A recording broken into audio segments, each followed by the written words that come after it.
आपल्याला आता हे सगळं एकदम थोडक्यात बघायचं आहे. विस्तारित बघायला गेलं तर नाही म्हणलं तरी 1 ते 2 तास लागतील. एक एक विषय घ्यायचा, एक एक जर तुम्हाला हे राज्य घ्यायचं, महाजनपद घ्यायचं म्हणलं तर खूप वेळ लागतो. त्यामुळे मी हे थोडक्यात तुम्हाला सांगणार आहे. तर तुम्हाला माहिती आहे आता आपल्या भारतामध्ये संपूर्ण किती राज्य आहेत. अगोदर आपण म्हणायचो की 29 राज्य आहेत, पण 2019 ला जम्मू काश्मीरचं केंद्रशासित प्रदेश केलं. म्हणजे जम्मू काश्मीर आणि लडाख असे 2 केंद्रशासित प्रदेश झाले. आणि जे आपले 29 राज्य होते ते 31 ऑक्टोबर 2019 ला काय झालेलं आहे, 28 राज्य झालेले आहेत. म्हणजे जम्मू काश्मीर हे जे राज्य होतं ते राज्य आता लडाख आणि जम्मू काश्मीर असे 2 केंद्रशासित प्रदेश केले. आणि आता आपल्या भारतामध्ये 28 राज्य आणि 8 केंद्रशासित प्रदेश निर्माण झालेले आहेत. हे झालं आत्ताच.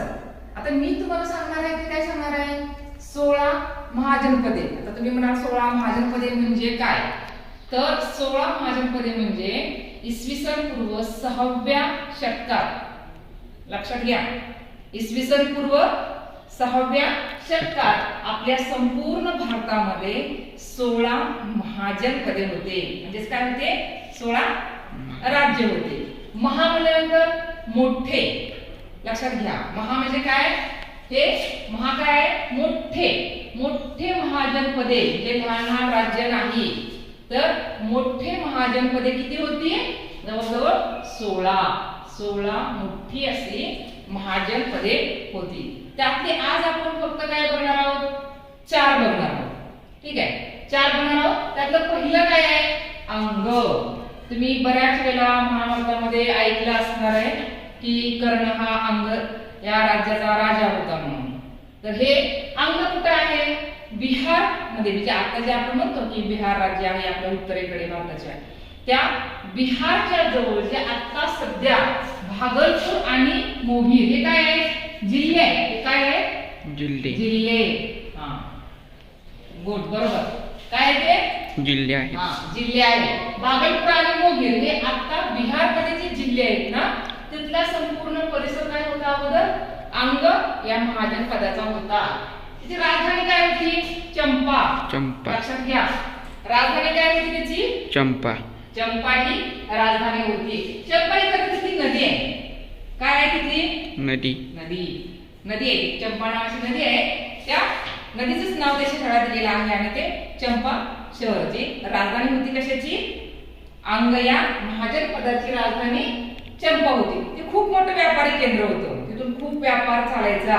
उत्तरेकडे असेल, आता आपल्याकडे पश्चिम बंगाल आहे, त्या बाजूला असेल म्हणजे पूर्वेकडे, पश्चिमेकडे, दक्षिणेकडे किंवा उत्तरेकडे, सर्व ठिकाणी इथल्या चंपा या राजधानी किंवा शहरापासून व्यापार चालत असे. म्हणजे ते काय होतं, खूप मोठं व्यापारी केंद्र होतं. लक्षात घ्या, मगधाचा जो राजा होता त्यावेळेसचा, बिंबिसार नावाचा जो राजा होता, अजातशत्रूचा वडील, पिता जो होता बिंबिसार, त्याने काय केलं, शेवटी चंपावरती आक्रमण केलं. म्हणजे अंग या राज्यावरती आक्रमण केलं. आणि चंपा हे महाजनपद कशामध्ये विलीन झालेलं आहे, सांगा कशामध्ये, मगधमध्ये. मगधमध्ये ते पूर्णपणे विलीन झालेलं आहे. मगध राज्य आता हळूहळू काय व्हायला लागलेलं आहे, मोठं व्हायला लागलेलं आहे. आसपासचे जेवढे महाजनपद आहेत ना, त्या सगळ्या महाजनपदाला त्यांनी काय केलेलं आहे, हळूहळू मगधामध्ये विलीन केलेलं आहे. त्यामध्ये काय झालेलं आहे, अंग हे सुद्धा मगधामध्ये विलीन झालेलं आहे. आता दुसरं काय, काशी. आपण त्याला आता काशी पण म्हणतो किंवा आपण त्याला बनारस म्हणतात काही लोक, काही त्याला काय म्हणतात, वाराणसी. बघा, इंडिया, हिंदुस्तान, भारत म्हटलं तर एकच देश ना. तसंच इथं काय आहे, काशी, बनारस किंवा वाराणसी म्हणजे एकच राज्य काशी. आता ह्याला काशी का म्हटलं जातं, का म्हणतात त्याला काशी, कारण तिथं बौद्ध भिक्षू खूप असायचे. बघा, काशीला 6व्या शतकामध्ये सुद्धा बौद्ध धर्माचा प्रचार खूप होत होता. गौतम बुद्ध अजूनही त्या काळामध्ये प्रवास करून बौद्ध धर्माचा ठिकठिकाणी उपदेश देऊन ते मोठ्या प्रमाणात बौद्ध धर्माचा प्रचार प्रसार करत होते. त्यामुळे बौद्ध धर्माचे जे लोक होते ते काय करायचे, कपडे घालायचे, म्हणजेच ऑरेंज कलरचे कपडे आपण म्हणतो, ऑरेंज कलरचे, त्याला आपण काय म्हणतो, भगवा. भगवा म्हणजे काय, कासी. कासी म्हणजे काय, काशीमध्ये ते कपडे बांधायचे किंवा कपडे घालायचे, त्यामुळे त्या संपूर्ण परिसराला काशी म्हटलं जायचं. म्हणजे बौद्ध भिक्षुकांमुळे काशी हे नाव आलेलं आहे, त्याला आज आपण काशी म्हणतो किंवा वाराणसी. वाराणसी का म्हणतात त्याला, तर वरुणा आणि असी, बघा दोन त्या काय आहेत, नद्या आहेत. काय दोन ह्या नद्या आहेत, वरुणा आणि असी अशा ह्या दोन नद्या आहेत. वरुणा असी या दोन नद्यांना मिळून, वरुणा आणि असी या दोन नद्यांना मिळून काय म्हटलं जातं, वाराणसी. लक्षात घ्या, वाराणसी का म्हणायचं, वरुणा आणि असी या दोन नद्यांचा जो भाग आहे तिथला संपूर्ण परिसर हा काशीमध्ये होता, म्हणून त्याला वाराणसी असं म्हटलं जायचं. शेवटी काय झालंय, जो काशीचा राजा आहे, काशीचा राजा त्यावेळेस कोण होता, 6व्या शतकामध्ये ब्रह्मदत्त. या ब्रह्मदत्तनं कोसल जवळ राज्य होतं त्यालाच आपल्यामध्ये विलीन करून घेतलेलं आहे. इथं मगधानं विलीन करून घेतलेलं नाही. म्हणजे कुणी विलीन करून घेतलेलं आहे, इथं ब्रह्मदत्त काय होता, काशीचा राजा होता, त्यानेच काय केलेलं आहे, कोसल या राज्याला विलीन करून घेतलेलं आहे काशी या महाजन पदामध्ये. इथपर्यंत कळलं. आता कोसल म्हणजे तिसरं जे आपण महाजन पद बघणार आहे ते काय बघणार आहे, कोसल. म्हणजे सध्याच्या अयोध्या परिसरामध्ये हे कोसल राज्य होतं. आता हे सगळं काय झालं, उत्तर प्रदेशमध्ये गेलं, आहे का नाही. म्हणजे हे सध्या कुठं, आता अयोध्येचा जो काही परिसर आहे ना त्या परिसरामध्येच हे कोसल राज्य होतं, म्हणजे महाजन पद होतं. आणि तिथला जो काही राजा होता तो कोण होता, प्रसेनजीत. कोण होता राजा, प्रसेनजीत होता. त्याने शिक्षण कुठे घेतलेलं होतं, तक्षशिलामध्ये शिक्षण त्यानं घेतलेलं होतं. त्याच्या जवळ जे काही राज्य होतं ना मगधाचं, म्हणजे कोसलच्या जवळ मगधाचं राज्य होतं, त्यामुळे नेहमी त्यावेळेस मगधाचा राजा कोण होता, अजातशत्रू. मग अजातशत्रू आणि कोसल मध्ये सतत संघर्ष व्हायचा, सतत, कारण दोघांची सीमा जवळजवळ होती ना, त्यामुळे काय व्हायचं, दोघांच्या मध्ये सतत संघर्ष व्हायचा. तो संघर्ष कमी करायचा प्रयत्न प्रसेनजीतनं खूप केला. म्हणजे कोसलचा जो राजा होता प्रसेनजीत, त्याने खूप प्रयत्न केले की कशा पद्धतीने हा संघर्ष कमी होईल. मग त्याची जी बहीण होती, कोणाची, प्रसेनजीतची बहीण होती, कोसला देवी नाव होतं तिचं. तर कोसला देवीचा विवाह बिंबिसार या राजाशी करून दिला. बघा, राज्य आपलं सुरक्षित राहावं म्हणून पूर्वी खूप सारे विवाह केले जायचे. म्हणजे राजे अनेक विवाह का करायचे, मला बऱ्याच वेळेला विद्यार्थी असे प्रश्न विचारतात की राजा बाबा अनेक असे विवाह का करायचे, त्यांना कोणी का म्हटलं जात नव्हतं, नेमकं काय कारण आहे त्याचं, एवढे राजे विवाह का करायचे. तर आपलं राज्य सुरक्षित राहावं, संरक्षित राहावं, त्या शत्रूपासून धोका निर्माण होऊ नये, शांतता राहावी, प्रजा ही सुखी समाधानी राहावी म्हणून ते अनेक विवाह करायचे किंवा आपली मुलगी, आपली बहीण या जवळपासच्या राजाला दिली जायची, ज्यामुळे आपल्या कुठल्याही राजाला कसलाही धोका असू नये. इथं पण काय केलेलं आहे, जो कोसलचा राजा होता प्रसेनजीत याने काय केले, आपली बहीण जी आहे कोसला देवी तिचा विवाह बिंबिसार जो मगधाचा राजा होता त्यावेळेस त्याच्याशी लावून दिलेला आहे. आणि जे काशीचं उत्पन्न होतं म्हणजे तिच्या जवळचं ते सुद्धा उत्पन्न पूर्णपणे आपल्या बहिणीला अंधन म्हणून त्यावेळेस दिलेलं होतं, जेणेकरून मगधांना आपल्यावरती आक्रमण करू नये. पण तरीही त्यांच्यामध्ये सतत संघर्ष व्हायचा.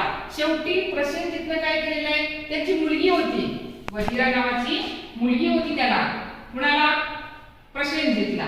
त्याने आपली मुलगी किंवा त्या मुलीचा विवाह अजातशत्रूशी लावून दिलेला आहे. अजातशत्रूशी लावून दिलेला आहे. बघा, बहीण दिली बिंबिसारला आणि आपली मुलगी दिली अजातशत्रूला, जेणेकरून त्याने आपल्यावरती आक्रमण करू नये. कारण मगध राज्य हे खूप मोठं होतं, त्यांची सैन्य संख्या पण खूप मोठी होती, त्यामध्ये कधी आक्रमण करू आणि कधी विलीन केलं जाईल त्या भीतीपोटी त्याने आपली बहीणही दिली आणि आपली मुलगीही अजातशत्रूला दिलेली होती. इतकं सगळं होऊन सुद्धा संघर्ष हा होतच होता. संघर्ष काय केला, थांबत नव्हता. शेवटी काय झालेलं आहे लक्षात घ्या, कोसलचे दोन भाग होते, म्हणजे एक उत्तर कोसल आणि एक दक्षिण कोसल. उत्तर कोसल आणि दक्षिण कोसलच्या मध्ये काय होतं, शरयू नदी होती. कुठली नदी होती, शरयू नदी होती. शरयू नदी, या नदीचा जो उत्तर कोसलचा भाग आहे ना, उत्तरेकडचा भाग, त्याची राजधानी श्रावस्ती होती. ही राजधानी काय होती, श्रावस्ती. तुम्ही खूप वेळा ऐकलेलं आहे की गौतम बुद्धांनी श्रावस्तीला हे आपल्या बौद्ध भिक्षूंचा एक संघ स्थापन करून तिथे ते राहिलेले आहेत किंवा खूप मोठ्या प्रमाणात श्रावस्तीला उपदेश केलेला आहे, असं तुम्ही वारंवार ऐकलेलं आहे, हे का नाही. ती श्रावस्ती कुठे होती, उत्तर कोसलला, शरयू नदीच्या उत्तरेला, उत्तर भारतामध्ये. आणि दक्षिण कोसल याची राजधानी काय होती, कुशावती. लक्षात घ्या, दक्षिण कोसल याची राजधानी काय होती, कुशावती. म्हणजे हे कुशावती आणि श्रावस्ती अशा शरयू नदीच्या उत्तरेला कोसल, उत्तर कोसल, आणि शरयू नदीच्या दक्षिणेकडे जो भाग आहे त्याला दक्षिण कोसल असं म्हटलं जात होतं. अतिशय महत्वाचं असं हे त्या काळातलं महाजनपद होतं, कारण तुम्ही वारंवार ऐकलं असणार आहे, श्रावस्तीला गौतम बुद्धाने खूप मोठा उपदेश केलेला आहे किंवा तिथे जाऊन त्यांनी बौद्ध धर्माचा मोठा प्रचार आणि प्रसार केलेला आहे. आता शेवटचं जे आहे ते चौथं, ते वज्जी किंवा त्याला काय म्हटलं जातं, वृज्जी. वज्जी म्हटलं तरी चालतं किंवा वृज्जी असं म्हटलं तरी चालतं. तर ह्याची जी राजधानी होती ती काय होती, वैशाली. लक्षात घ्या, अतिशय महत्वाचं असे हे राज्य आहे, कारण वारंवार तुम्ही ऐकलेलं आहे की बौद्ध धर्माचा प्रसार वैशालीमध्ये खूप झाला. त्या वैशाली शहर हे अतिशय प्रसिद्ध शहर होतं. वैशालीचे नगर होते कोण होती, आम्रपाली. ते तुम्हाला माहिती असणार आहे. ते आपण ज्या टायमाला गौतम बुद्धाची शिकवण शिकवणार आहोत ना, त्या टायमाला आम्रपाली आणि गौतम बुद्ध यांच्यामध्ये झालेला संवाद किंवा ती वेश्या असून सुद्धा ती कशा पद्धतीने तिने बौद्ध धर्म स्वीकारला याविषयी डिटेल्स मध्ये माहिती पाहणार आहोत. इथे लक्षात घ्या, हे वैशाली काय आहे, वृज्जी किंवा वज्जी या महाजन पदाची ती राजधानी आहे. या राजधानीमध्ये बौद्ध धर्माची दुसरी परिषद झालेली होती, म्हणून वैशाली हे राज्य अतिशय महत्वाचं आहे. बौद्ध धर्माची पहिली परिषद झालेली होती ती राजगृहमध्ये, आणि दुसरी जी परिषद झालेली आहे ती वैशालीमध्ये. खरं गंगा नदी आणि गंडक नदी बघा, जे वज्जी किंवा आपण म्हणतो वृज्जी, हे जे महाजन पद आहे ना, ते महाजन पद गंगा व गंडक नदीच्या आसपास होतं. गंगा आणि गंडक नदी, गंडक नदी आपण आता कुठं म्हणतो, नेपाळच्या जवळ आहे. आता जर तुम्ही सध्याच्या पुस्तकामध्ये बघितला तर नेपाळच्या पूर्वेकडे गंडक नदी येते आणि इकडे आपण म्हणतो पश्चिमेकडे आहे ना ती काळी नदी येते. आता सध्या प्रकरण सुरू आहे की काळी नदी का पाणी दे दो असं नेपाळ वारंवार सांगते.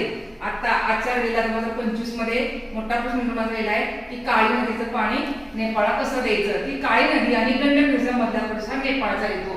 ठीक आहे, तर इथं काय म्हटलं आपण, तर गंगा नदी व गंडक नदीच्या आसपासचा प्रदेश हा कशामध्ये येत होता, वृज्जी किंवा वज्जी मध्ये येत होता. खरं तर हे काय होतं, एक संघराज्य होतं. संघराज्य म्हणजे काय, जिथं अनेक राजे, अनेक शासक, अनेक जमाती येऊन एकत्रित कार्य करत असतात. या राज्याला ठराविक असा एक राजा किंवा एक शासक नव्हता. तर काय होते, याला 8 जमातींचे मिळून हे गणराज्य झाले होते. 8 जमाती, हे शब्द लक्षात ठेवा.